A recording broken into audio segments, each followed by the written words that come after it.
Quero saudar você com a paz do nosso Senhor Jesus Cristo. Amém. Segundo a graça e misericórdia de Deus, permitiu que você colocasse um tantinho de gasolina para que você pudesse... Felipe, liberei lá, você quer sentar lá? Já sentava lá no Nicolas. Agradecendo a Deus pela possibilidade de estarmos na casa do Senhor. Hoje tem até o ponto de a gente não se reunir, porque realmente estava muito crítico, mas aí no final ontem nós conseguimos abastecer e o Senhor nos concedeu graça. Quero conhecer essa moça bonita que está aí com a dos reis. Qual que é o seu nome, querida? Ana Maria. Seja muito bem-vinda, dona Ana. Deus abençoe a sua vida, viu? Você é muito bem-vindo. Aos irmãos e irmãs, eu quero saudar com a paz do nosso Senhor Jesus Cristo. Nós vamos ter classe única hoje, devido a esta greve. As pessoas não conseguiram vir, tá? Os filhos do André também não tinham como vir, então nós vamos fazer uma classe única. Na semana que vem nós vamos ter a nossa classe de crianças. Amém? Amém. Nesse primeiro período nós estamos tratando sobre o tema de santidade, sem a qual ninguém verá o Senhor. Nós vamos dar continuidade ao nosso estudo sobre Cristo é tudo. Tá? Semana passada nós iniciamos falando sobre quem é Cristo e a sua importância. Nós lemos Colossenses capítulo 3, verso 11, dizendo que em meio a todas as pessoas, independente de ser grego, judeu, circuncisão, incircuncisão, bárbaro, escravo ou livre, Cristo, Ele é tudo em todos. Lemos também Filipenses 1:21, que fala que o viver é Cristo, o morrer é lucro. Gálatas 2:20, dizendo, o apóstolo Paulo dizendo, já não sou eu quem vive, mas Cristo vive em mim. E esta é a realidade do cristianismo. Aquelas pessoas que se declaram cristãos, independente da denominação, independente da forma, tem que ter Cristo como seu tudo. Cristo tem que ser o nosso tudo. E aí nós falamos, e em que sentido Cristo é tudo? Porque esse tudo ele é subjetivo. Quando nós pensamos na cultura judaica, que é onde é baseada toda a palavra de Deus, o conceito de tudo e todo é algo que pode ser relativo. Em que se você chegar para um judeu e perguntar para ele, falar para ele assim, olha, tudo que eu tenho é meu, tudo que é meu é seu, ele vai perguntar tudo o quê? Porque às vezes o tudo ele não abrange a totalidade, que sim uma porção relativa. Mas no caso de Cristo, tudo é tudo. Um correto conhecimento de Cristo ele é essencial para que nós possamos conhecer o que é santificação e justificação. Um conceito que nós já trabalhamos bastante aqui, conceito que muitas vezes as pessoas elas misturam. Em que a justificação é algo que não depende de nós, mas depende do nosso Deus. O nosso Deus, Ele nos restaura. O nosso Deus, Ele nos dirige à casa dEle e Ele nos salva. E o conceito da santificação é algo que é implantado no nosso coração, que dia após dia, após dia, após dia, nós vamos nos santificando, nós vamos nos limpando para nos parecermos mais com Ele. Aleluia. Falamos também na semana passada que Cristo é tudo nos conselhos de Deus a respeito do homem. Tudo que se refere ao ser humano passa por Cristo. A criação, salvação e tudo mais. Cristo ele é a ponte. Não há como você chegar a Deus com nenhuma forma de ritual, independente da religião. Sem Cristo não há possibilidade. A palavra de Deus diz que Ele é a ponte, Ele é a porta. Não tem como você ir a Deus sem alcançar a Ele. No início, na criação, quando nada existia, Jesus Cristo estava com Deus. João 1:1. Ele estava com Deus e Ele é Deus. Ele é Deus. Ele estava antes da criação. Antes de qualquer coisa existisse um conceito que a nossa mente não alcança, porque nós não conseguimos imaginar não haver nada num lugar. Não, é difícil para a gente. A gente sempre imagina um mundo, uma criação, mas houve um tempo em que nada disso existia. E nós lemos também em Efésios capítulo 1, verso 4, que a nossa salvação ela passa pelo nosso Salvador, que é Jesus Cristo. E nós lemos Efésios 1:4, assim como nos escolheu nele, Deus escolheu a minha vida, escolheu a sua vida para estar em Cristo, através de Cristo. E nós finalizamos a aula da semana passada, lendo o 1 Pedro 1,20, falando conhecido com efeito antes da fundação do mundo, porém manifestado no fim dos tempos por amor de vós, e nós, segundo o tempo de Deus, estamos nos últimos tempos. As pessoas passando o tempo, ela olha e fala assim, mas já se fala isso há 2018 anos, é a mesma conversa. Mas para Deus, um dia é como 1000 anos. Deus, Jesus Cristo, Ele na verdade, Ele é o nosso Logos. O que é o Logos? Logos é a força criadora de Deus. Então, dentro do conceito da Trindade, algo que nós já trabalhamos também, nós temos a figura de Deus Pai, nós temos a figura de Deus Filho e a figura de Deus Espírito Santo, em que quando Deus fala, haja luz, para que houvesse a luz, Jesus Cristo entra em cena para colocar em prática aquilo que o Pai havia determinado. Assim também foi no caso da morte e ressurreição. Chegou um tempo em que esta terra foi criada em sua presente ordem. E nós podemos observar o mundo como está hoje. Claro que o mundo, quando Deus criou, ele era muito mais redondinho, muito mais direitinho, não havia uma série de dificuldades e problemas. Mas havia o sol, havia a lua, havia as estrelas, havia o mar, havia a terra seca e todos os seus habitantes, que foram chamados à existência. E foi libertos de um caos, que no começo a terra era sem forma e vazia e havia o caos. E em último lugar, o homem teve o seu corpo formado do pó da terra. Nessa criação, aonde estava Jesus? Nós vamos ler 3 textos. João capítulo 1, verso 3 é o primeiro. Quero convidar você a abrir a palavra de Deus. João capítulo 1, verso 3.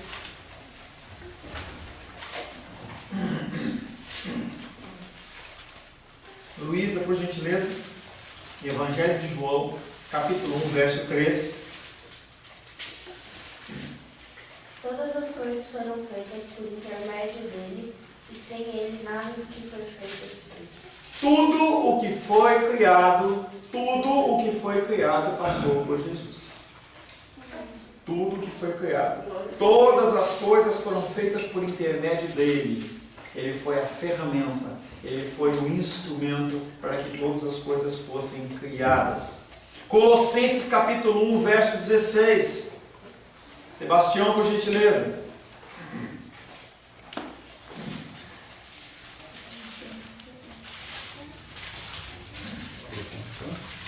Colossenses capítulo 1, verso 16. A palavra de Deus fala, pois nele foram criadas todas as coisas, nos céus e sobre a terra, as visíveis e as invisíveis, sejam tronos, sejam soberanias, quer principados, quer potestades, tudo foi criado por meio dele e para ele. E aí, em Colossenses capítulo 1, 16, carta de Paulo à igreja de Colossos, ele expande um pouco mais esse tudo e começa a especificar um pouco mais, dizendo, pois nele foram criadas todas as coisas, tudo que há nos céus, todas as estrelas, todos os planetas, todas as galáxias, todas as constelações, todas as coisas sobre a terra, o grilo, o pernilongo, o vento, o sol, as nuvens, o ar, as visíveis e as invisíveis, tanto seres humanos, como animais, como montes, como terras, como coisas invisíveis, como anjos, como qualquer ser invisível. Sejam tronos, sejam soberanias. E aí ele fala que qualquer criação, inclusive governos que nós temos nos dias de hoje, foram criadas por ele. E aí ele fala algo singular, que é quer principados, quer potestades, e nós estamos sim falando das hostes demoníacas que não foram criadas por outro ser a não ser por ele.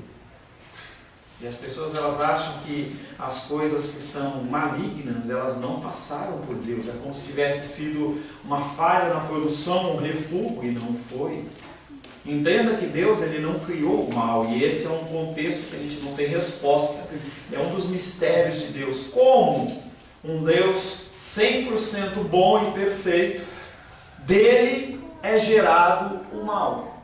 Principados, potestades, a gente não tem resposta para esse tipo de coisa. E aí ele finaliza dizendo que tudo foi criado por ele, ou por meio dele, e todas essas coisas são para a glória, honra e louvor dele. Aleluia, Deus. Hebreus capítulo 1, verso 10, Cláudia, por gentileza. Qual? Hebreus capítulo 1, verso 10. Você vai lá em Apocalipse e vai voltando, que é mais fácil. Hebreus 1, 10. A palavra do Senhor diz assim: ainda tu, Senhor, no princípio fundaste a terra, e os céus são obra de tuas mãos. E aí o autor de Hebreus, que não é Paulo, é um autor que é anônimo, nós não sabemos, não há definição de quem é esse autor de Hebreus, ele também testifica. E quando se fala no princípio, o princípio é antes de haver qualquer coisa. No princípio, Senhor, lançaste os fundamentos da terra. E quando você vai construir algo, a primeira coisa que você faz é lançar os fundamentos. Ele está dando uma instrução prática. No princípio, Senhor, lançaste os fundamentos da terra, e os céus são obras das tuas mãos. Está falando de Jesus Cristo. E por fim, Provérbios capítulo 8, versos 27 a 30. Provérbios capítulo 8, 27 a 30. Felipe, por gentileza.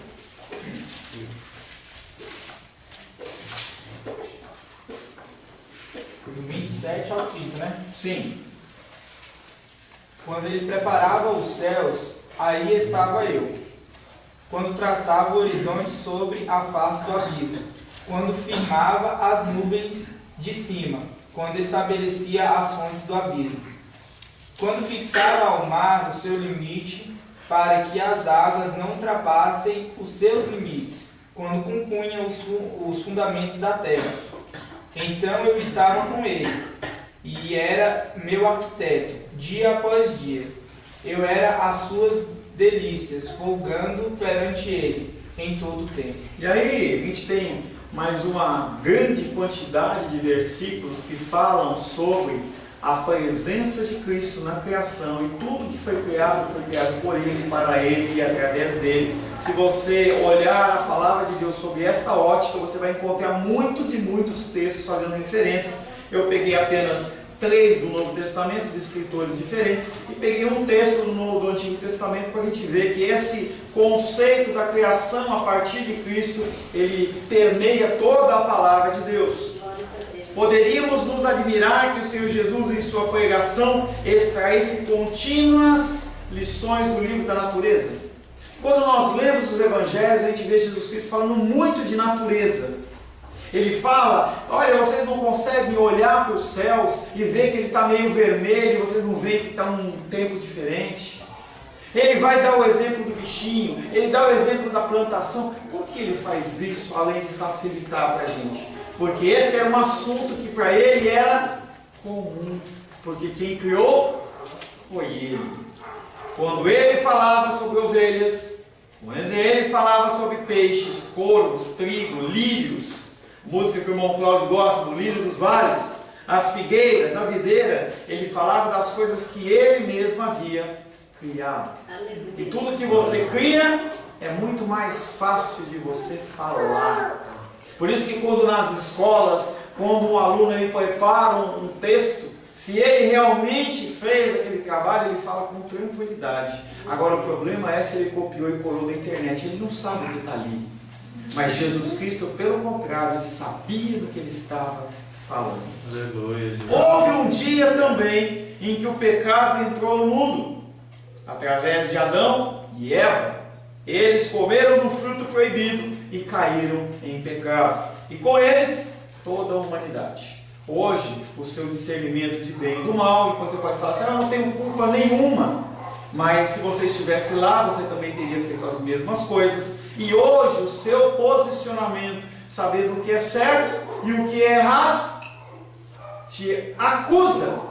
E nós vimos conversando no carro uma situação típica desses últimos 10 dias. Em que se você for no mercado hoje, as prateleiras estão cheias ou vazias? Ana? Estão vazias. Por que estão vazias? Porque as pessoas, elas querem encher sua despensa, e o outro, Eu quero garantir a minha despensa, eu quero garantir o meu tanque e os outros. Não, os outros seguiram. Então, quando você vai ao mercado, oi Helena. Helena é o bebezinho, ela fica olhando para mim, às vezes eu tenho que cumprimentar ela porque eu não consigo resistir, né? Não dá para resistir, né? Então, quando as pessoas elas vão ao mercado e têm esse tipo de atitude, elas estão demonstrando que mesmo sabendo que estão erradas, elas estão pensando em si próprias. Esse pecado é um pecado que vem pela humanidade. Mesmo que Deus ele tirasse esse pecado original de cada ser humano, nós iríamos cometer outros tantos. Naquele momento que Adão e Eva pecaram, eles perderam a sua natureza santa. Santa no sentido de separado, no sentido de puro. O santo, na palavra de Deus, não se refere a homens especiais. Porque não há homens especiais. Não há mulheres especiais. Por mais que a gente olhe, por exemplo, para um exemplo de vida como Madre Teresa de Calcutá, em que aquela mulher ela doou a sua vida em prol dos pobres, a santidade, ela não está como algo que é designado pelo homem, sim, que Deus deu condição.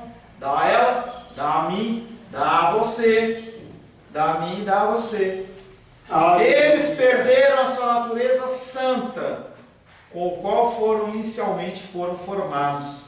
Foi interrompida a amizade e o favor de Deus, e eles se tornaram pecadores, culpados, corruptos, indefesos e sem esperança, porque já não havia mais ligação entre eles e Deus. Essa intimidade que havia, ela foi rompida, porque o nosso Deus, ele é um Deus que é santo, santo, santo. Aleluia. Essa santidade extrema e absoluta de Deus não pode conviver com a pecaminosidade do meu coração. E eu não estou falando do assassinato, eu não estou falando do estupro, eu não estou falando do roubo, eu estou falando de simplesmente a gente deixar como é que é? Deixar de permitir que a prateleira esteja abastecida para que o meu irmão venha. Então eu pego um pacote de pão puma, porque isso dá para mim, e eu sei que outra pessoa vai lá pegar. Só isso já é necessário para que o Senhor ele não possa conviver conosco. A santidade dele iria nos consumir no nosso pecado. Porque atrás de uma decisão como essa, de em vez de comprar um pão puma, comprar 2, tem todo um egoísmo no nosso coração. Pastor, você está exagerando. Eu não estou exagerando. Nosso coração, ele se manifesta desta maneira. Mostra exatamente o que nós pensamos e o que nós sentimos. O pecado se ergueu como uma barreira entre Deus e os homens. Se o Senhor tivesse tratado conosco, com eles, conforme eles mereciam, então nada haveria diante deles, exceto a morte, o inferno e a ruína eterna. Se o Senhor ele tivesse tratado Adão e Eva com a justiça que deveria ter sido imposta, hoje não haveria nenhuma construção, hoje não haveria nenhum carro nas ruas, nem problema de combustível, nem nada. Apenas vaquinhas andando pela rua, leão, tigre, porque a ser humano ele teria sido totalmente destruído e consumido. Onde estava Cristo nesse contexto? Naquele mesmo dia em que houve o pecado, dentro do nosso tempo cronológico, em que se iniciou quando Adão e Eva foram criados, Cristo foi revelado a Adão e Eva. Já em Gênesis foi revelada a figura de Jesus Cristo. Foi apresentada a figura do Messias para Adão e Eva. No dia mesmo em que eles caíram, foi-lhes dito que o descendente da mulher haveria de esmagar a cabeça da serpente, que um Salvador, nascido da mulher, haveria de vencer ao diabo, obtendo para o homem pecaminoso o direito do resgate para a vida eterna. Gênesis capítulo 3, verso 15. Gênesis 3, verso 15. E porém inimizade entre ti e a mulher, e entre a tua descendência e o seu descendente. Este te ferirá a cabeça e tu lhe ferirás o calcanhar. O que a palavra de Deus está falando em Gênesis 3,15? Então, construindo a cena de novo, Adão e Eva pecaram, desobedeceram a Deus. Proibido. Tá? Mas, pastor, eles ficaram com vontade de comer a fruta proibida. Aquela fruta era muito bela aos olhos. Primeiro, já falei para vocês e repito, não havia apenas uma árvore daquela no jardim. Então, se é maçã, haviam várias macieiras ali naquele lugar. É natural. É natural. Pastor, por causa dessas macieiras, quem foi que teve lá para saber se era macia? Boa pergunta, boa pergunta. Eu vou chamar de pequim, tá? Tem que dizer. Pequim. A árvore proibida, ela era una em meio a várias que eram iguais. Tá? Então, quando Deus fala, essa árvore é minha, não é que eles não tinham outras. É como quando a gente ganha uma caixa de chocolate. Isso acontece quando tem pai e filho em casa. Entendeu? A mãe ainda passa por cima, mas quando tem pai e filho em casa, a gente olha para aquela caixa de chocolate Nestlé e aí você tem as suas preferências. Então imagina que eu ganhe essa caixa de chocolate. Você pode fazer isso, amém? Amém. Eu ganho uma caixa de chocolate Nestlé e está lá um sonho de valsa. Sonho de valsa da Nestlé? Não, está lá. Um alpino. Beleza. Tem um alpino lá. Aí eu mexo, tem outro. E eu pego aquele alpino, coloco em cima da mesa e falo assim, olha, esse alpino é meu. E aí a minha filha olha, tem outro na caixa. Mas em vez dela comer o outro da caixa, o que ela faz? Pega o meu. Não é o problema de você ter pego outro chocolate que tem um reserva, ali é menos que ela coma dois. Entendeu? O problema é a desobediência, é o princípio da desobediência. E aí houve o princípio da desobediência, Deus interpela, interroga aquelas pessoas, por que eles tinham feito aquilo? É claro que Deus sabia de tudo que tinha sido feito. Deus não é pego de surpresa, todo um cenário é construído para que nós, na nossa mente, consigamos entender. Então Deus ele mostra todo aquele cenário para que quando nós lêssemos Gênesis a gente entendesse como se fosse uma peça de teatro que estava acontecendo, mas tudo já estava orquestrado. O grande diretor da peça de teatro, que é Deus, já tinha coordenado tudo. Aleluia. Não houve nenhuma surpresa. Às vezes as pessoas elas se pegam assim, ai Deus assustou, Ele não sabia o que estava acontecendo, cadê você? Ele é onisciente. Glórias a A gente Deus, entendeu. E aí quando acontece aquilo, Deus estabelece o juízo para Adão, estabelece o juízo para Eva, e aí Ele traz sempre a esperança. A pregação do Evangelho ela tem esse enfoque. Você é miserável, você vai para o inferno. Gente, sempre o contexto da pregação do Evangelho é esperança. E aí Gênesis 3,15 ele vem trazendo essa esperança. E ele fala de Jesus Cristo. Porém, inimizade entre ti, serpente, Satanás e a mulher, entre a tua descendência e o seu descendente, porque Satanás e seus demônios, eles têm descendentes. São pessoas que o cultuam, que o adoram, seja num rito real, ou simplesmente eu indo no mercado, enchendo a minha despensa, eu estou fazendo uma adoração a quem? Quantas coisas nós precisamos nos arrepender dos nossos pecados? Quantas coisas? Entre a tua descendência e o seu descendente. E este, quem? O filho da mulher, o filho da Maria bendita, aquele que nasceu para resgatar. Ele ferirá a sua cabeça e tu ferirás o calcanhar dele. Então haverá a permissão de que a serpente fira Cristo. Feriu ele através das pessoas, do repúdio, da rejeição, através do açoite na paixão de Cristo. Durante o caminho até o Calvário, crucificação, todo aquele peso nos ombros de Cristo, do meu pecado, do seu pecado, para que então houvesse o princípio da restauração. Cristo foi apontado, então, como a verdadeira luz do mundo, no dia da queda de Adão e Eva. Ele era a luz do mundo antes da criação, Ele foi a luz do mundo quando Adão e Eva caíram, porque tudo ficou em trevas. E ele continua sendo, eu fico arrepiado de lembrar da condição de que nós temos a condição de andar na luz, porque Ele nos resgatou. Aleluia. Vai, querido. Fala que eu estou empolgado hoje. Vou subir aqui em cima. Parece um pastor, mas é assim, Jesus estando com a gente, andando com a gente, dando todas as chances de você fazer o bem, e a gente tem a tendência de escapulir para o mal e cair naquele lugar onde, quando é desprezado e depois será julgado, você caiu ali por um descuido, ou por um capricho, ou por sei lá o quê. Mas a verdade é que você teve todas as chances de acertar, de pegar o caminho certo, e aí você preferiu um caminho duvidoso, como diz, eu não sei mesmo se isso é verdade assim, não, deixa pra lá, né?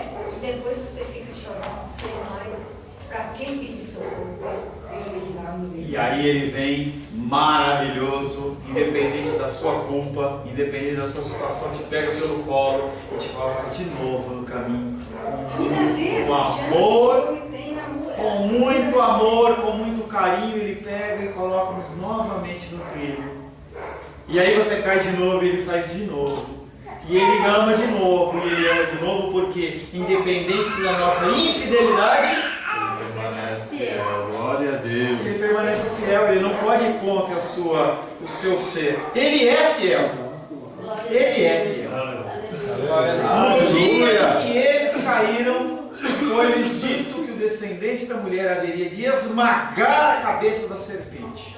E aí eu vi uma ilustração há um tempo atrás, que esse esmagar da cabeça da serpente, ele é algo que se você transfere para o mundo natural, se você cortar a cabeça, você mata a cobra.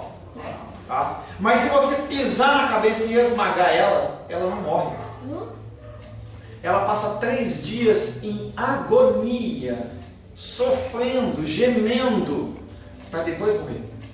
Então a punição de Satanás é a punição desse tipo. Não é algo que vai acabar, vai ser uma punição que vai ser estendida. Como Cristo ficou 3 dias, Satanás também vai ser esmagado por tudo que ele fez para a criação bendita e querida do Senhor. Cristo foi apontado então como a verdadeira luz do mundo, no dia mesmo da queda de Adão e Eva. E desde aquele dia ainda não apareceu outro nome pelo qual importa que sejamos salvos, excetuando o nome de Cristo. Não há outro nome. Glória a Deus. Eu não ponho a confiança em mim. Quando você menos esperar, te decepciona. Homens, qualquer sorte, espécie, não confie. O não confiar não é agora eu vou, não, eu não quero nada. As pessoas elas partem para extremos que não é isso. O confiar é depositar toda a sua força, toda a sua confiança no outro. Porque se você não viver em confiança, aí cada um vai comprar um revólver e a gente vai sair dando tiro em todo mundo. E não é esse o contexto. O contexto é que nós depositamos as nossas confianças nos seres humanos. E quando eles, como infiéis, agem, nós nos decepcionamos e nos espantamos. Quando nós vemos a figura do que os políticos têm feito, eles são nada mais reflexo do que o coração que eu e você temos. Qualquer um de nós que esteja numa posição como a deles, possivelmente agiria igual ao pior. E não tem conversa. Mas nós temos que orar por eles. Nós temos que orar por eles, que é o que nós fazemos. Por meio dele é que tem entrado no céu todas as almas salvas, desde Adão até hoje. E pessoas elas têm sido resgatadas. Dia após dia, após dia, após dia. E todas as pessoas, elas são resgatadas. Eu não gostei que levou herança nenhuma mantinha com esse filho fora, hein? Por meio dele é que tem entrado todas as almas salvas. Ele é a ponte. Tem que passar por Cristo. Sem ele, ninguém jamais consegue escapar do inferno. Porque o preço é caro demais. É como você querer chegar num lugar para comprar algum insumo, qualquer que seja, e você só tem uma moedinha. A pessoa não vai te entregar o produto. É você perante o rei. E você fala, eu quero entrar. Eu tenho isso para oferecer. Um dia dei carona para a irmã dos reis. Um dia eu fui lá e fiz tal coisa com o Sebastião. Outro dia eu fui lá e ajudei o André. Deus, ele vai olhar e falar assim, essa moeda que você está querendo me pagar é muito pouco. Mas há um preço que foi pago. O Rei Cristo. Aleluia. Esse sangue, opa, o seu nome está aqui na lista. O sangue está sobre o seu nome. Entra. Aleluia. Houve tempo em que o mundo parecia estar afundado e sepultado na sua ignorância sobre Deus. Após 4.000 anos, as nações da terra pareciam ter se esquecido totalmente de que Deus fez os homens. Conforme foi passando o tempo, desde Adão e Eva, eles se reproduziram. Também algo que é meio complexo para nós seres humanos. Como é que é e tal? Tem resposta. Mas são todas teorias, não há nada específico dentro da Bíblia, não há nada palpável. Mas a grande verdade é que o homem, ele se reproduziu e ele cresceu. Passados 4.000 anos, as nações da terra não tinham mais nenhuma referência de quem era Deus. A gente tem uma facilidade enorme de esquecer as coisas de Deus. Quantas coisas você tem pedido a Deus, Deus tem te concedido, e não passa um dia, você já esqueceu. Tem um costume popular em que a pessoa fala, ô fulano, qual que é o valor disso? O que aconteceu? Aí você responde, eu não lembro nem o que eu jantei ontem. E realmente a gente não lembra disso. Porque para a gente é mais uma refeição. Não é a refeição que o Senhor nos concedeu. Estarmos aqui hoje na casa do Senhor é um privilégio. É um privilégio. Hoje pela manhã a nossa irmã Jenny mandou lá, estava com 38 graus de febre, a enfermidade apreviu de vir.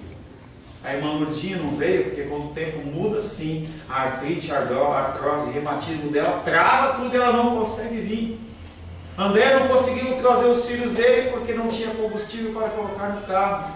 Idem, Gabriel e outras pessoas que entraram em contato comigo, pessoal no meu privado do celular. Então nós estarmos aqui é um privilégio. Você daqui a pouco, daqui a algumas horas, você vai almoçar e é um privilégio de você ter a saúde para comer, ter os recursos para investir, se você vai comer fora ou vai comer em casa, independente, é um privilégio de Deus. E a gente simplesmente reputa como mais uma refeição, e não é. As pessoas, depois de 4.000 anos, elas não lembravam mais de Deus.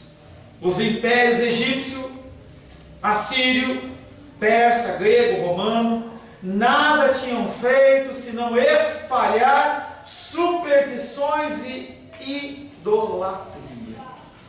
Eu deixo o Deus verdadeiro de lado, e aí eu olho para uma rã, eu olho para um boi e falo, você é o meu Deus. Se você for na Índia, você vai ver um estado de pobreza enorme naquele lugar. Pessoas passando fome, mas a vaquinha, ela é considerada um Deus, e ela está caminhando tranquilamente. Um dos maiores rebanhos do planeta está na Índia.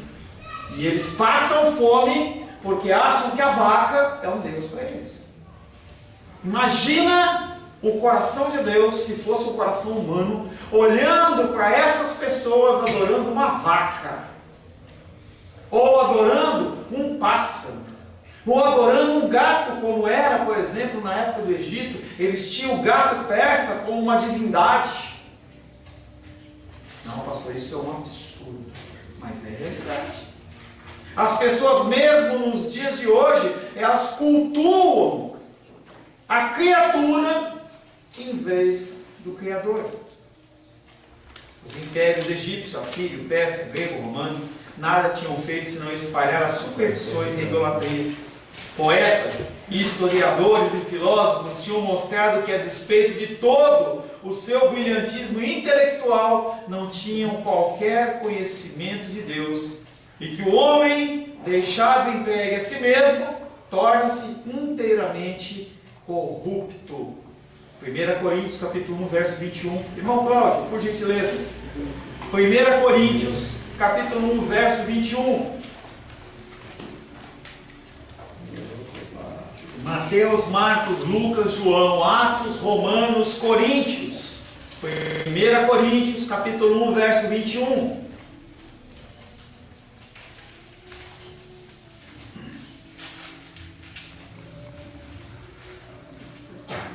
Visto como na sabedoria de Deus, o mundo não conheceu a Deus. Pela sua sabedoria, aprove a Deus salvar os crentes pela loucura da pregação.